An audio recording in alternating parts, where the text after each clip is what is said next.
අද වීඩියෝ එකේ මලංගිට පින්තූරයක් පෙන්වනවා. ඒ පින්තූර ඇතුලේ චූරි පූසෙක් ඉන්නවා. පූසෙක්ව හොයාගන්න ඕනේ. දැන් උගලොත් දැන් මෙතන පේනවා ස්ක්‍රීන් එකේ තියෙනවා. දැන් zoom කරලා බලන්න විනාඩියක් තියෙනවා ඔයගලුන්ටයි නංගිටයි පූසාව හොයාගන්න. විනාඩියක් තියෙනවා. zoom කරලා බලන්න නැත්නම් හොයාගන්න බෑ. මේකේ කොහෙදනේ පූසෙක් ඉන්නේ? ඩොට් ගොඩයි. ආම ඉන්නේ.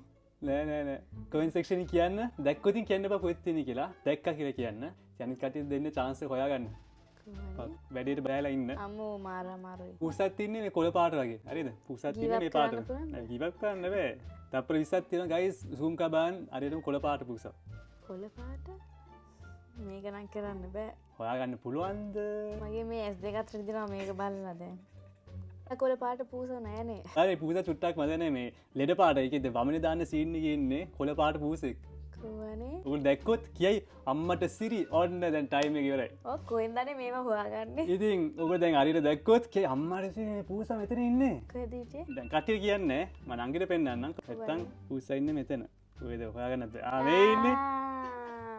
ඇයි මේ හොයාගන්නම බෑ. ඇංගිලා ඉන්න හොර හැබැයි ගෙඩියා. කිව්වට පස්සේ දැන් ඒකටමයි යන්නේ. දැක්කද හොර ගෙඩියා ඇංගිලා ඉන්නවා. අයියෝ. කමෙන්ට් සෙක්ෂන් එකේ කියන්න කොහෙද පූසා ඉන්නේ කියලා. ඉතින් බලමු කවුද හොයාගන්නේ කියලා.